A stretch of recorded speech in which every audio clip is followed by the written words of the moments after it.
Pour découvrir le séisme qui prend la 10e place de notre classement, direction İzmit en Turquie où la terre a tremblé en 1999. Le 17 août à 3 h du matin, la plaque eurasienne et anatolienne qui se rencontrent sous la ville d'Izmit cède à la pression. Pendant 37 secondes, une énergie équivalente à 1000 fois la bombe d'Hiroshima est dégagée depuis les entrailles de la Terre.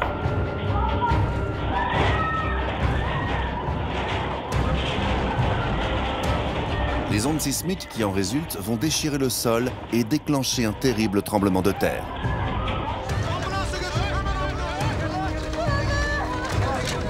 Tout est en ruine. Gölcük a été très lourdement touché.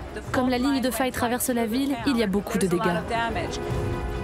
Tous les bâtiments de la ville subissent des secousses d'une puissance extrême. La plupart ne peuvent y résister.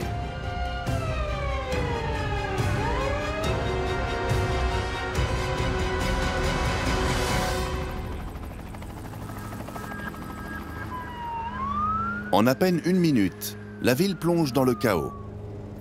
Le séisme a frappé en pleine nuit alors que les habitants dormaient. Aucun message d'alerte n'a été envoyé. En un instant, 20 000 bâtiments se sont effondrés. 120 000 autres ont été quasiment entièrement détruits. 17 000 habitants ont perdu la vie.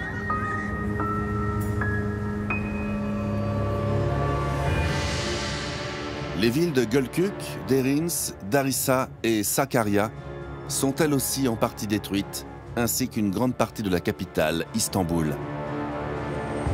Sur place, les dégâts sont dramatiques. Une véritable apocalypse venue des entrailles de la Terre vient de frapper la Turquie, sans prévenir. Le premier bilan est terrible, mais la catastrophe ne va pas s'arrêter là.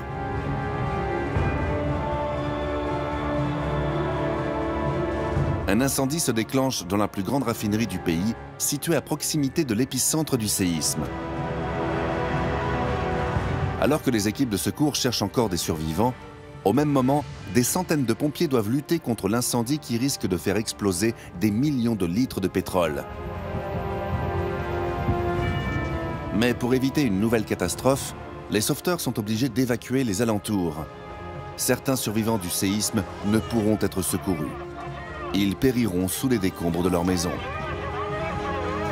Sur place, les routes et les ponts ont été endommagés. Les opérations de sauvetage sont extrêmement difficiles. Mais le drame n'est pas encore terminé. Le 19 août, 2 nouvelles secousses frappent la zone. Des répliques causées par la redistribution de la pression à l'intérieur de la faille. Des séismes moins forts que le premier, mais suffisamment puissants pour détruire ce qui restait et causer de nouvelles victimes. Alors que les derniers rescapés sont extraits des ruines, le pays commence déjà à pleurer ses morts. Pour ceux qui sont encore coincés sous les décombres ce matin, on peut considérer que les sauveteurs et les grues sont arrivés trop tard. Les survivants, eux, se posent des questions, mais n'ont pas eu beaucoup de réponses. Le drame d'Izmit pose en effet de nombreuses questions. La ville étant construite à proximité d'une faille, le gouvernement turc avait instauré l'obligation de construire uniquement des bâtiments répondant aux normes antisismiques. Mais l'ampleur des dégâts causés par le séisme ne laisse aucune place au doute. De nombreux constructeurs n'ont pas respecté les consignes gouvernementales.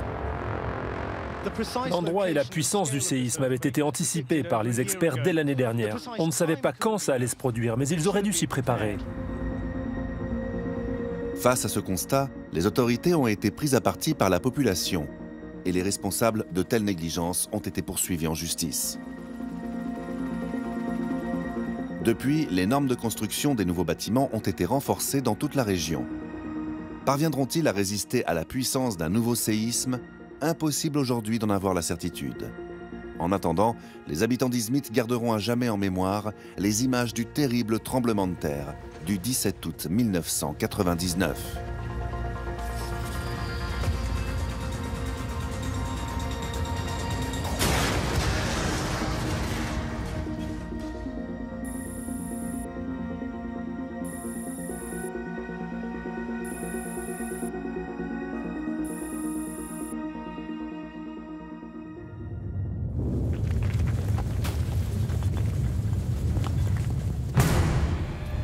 À la 9e place des pires séismes de la planète, direction à présent l'Asie du Sud-Est, au large de l'île indonésienne de Sumatra, où a frappé en 2004 le tremblement de terre de Sumatra-Andaman.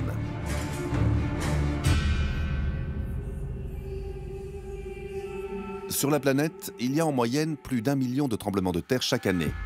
La grande majorité d'entre eux sont trop faibles pour être ressentis, ou ils se produisent dans des zones reculées et inhabitées. Comme les 2 tiers de la planète sont recouverts d'eau, un grand nombre de séismes se produisent dans l'océan. La plupart du temps, ils sont sans conséquence. Mais le 26 décembre 2004, un séisme sous-marin va avoir des répercussions dramatiques. Un peu avant 8 h du matin, à 160 km au large de l'île de Sumatra, une partie de la plaque indienne large de 1600 km a glissé sous la plaque birmane, l'élevant de 5 mètres de hauteur et déplaçant des milliards de tonnes d'eau, déclenchant un tsunami dévastateur. « 20 minutes après le séisme, une vague de 30 mètres de hauteur de la taille d'un immeuble de 9 étages a atteint les côtes de Sumatra et pris les habitants et les touristes complètement par surprise. Bilan, plus de 100 000 victimes. Après son passage sur Sumatra, la vague a continué son trajet destructeur.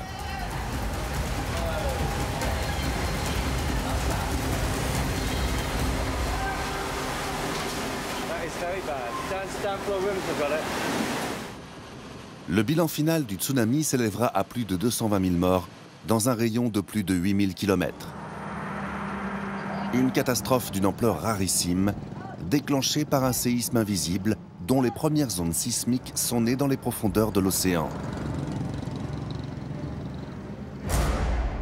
L'échelle de Richter est encore très souvent utilisée pour classifier l'intensité des tremblements de terre, mais elle a été remplacée dans les années 70 par l'échelle dite de magnitude de moment, qui mesure l'énergie sismique dégagée lors des secousses. À Izmit, en Turquie, la catastrophe de 1999 a atteint la magnitude de 7,8. Le séisme sous-marin qui s'est produit au large de Sumatra en 2004 a atteint 9,3. Cette échelle de mesure est logarithmique. Un séisme de magnitude 9,3 est donc plus de 30 fois plus puissant et libère plus de 170 fois plus d'énergie qu'un séisme de magnitude 7,8. Ce tremblement de terre a libéré l'équivalent de 38 000 bombes d'Hiroshima dans l'océan, une énergie colossale. Des tremblements de terre aussi puissants ont des répercussions à travers le globe. Ils peuvent même modifier temporairement la forme de la planète, voire perturber sa rotation, jusqu'à raccourcir la durée d'une journée. Une puissance inimaginable.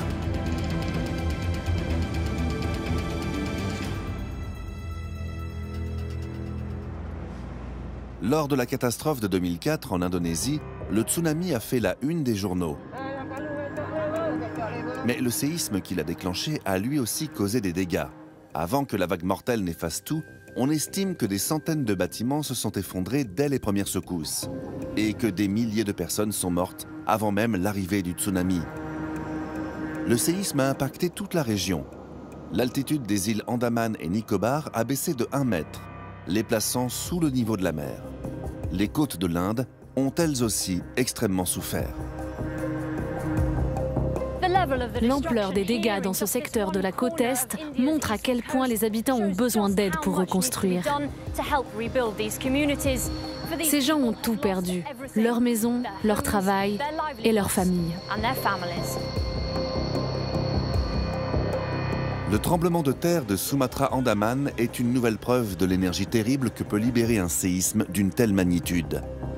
L'Indonésie en portera les stigmates à jamais.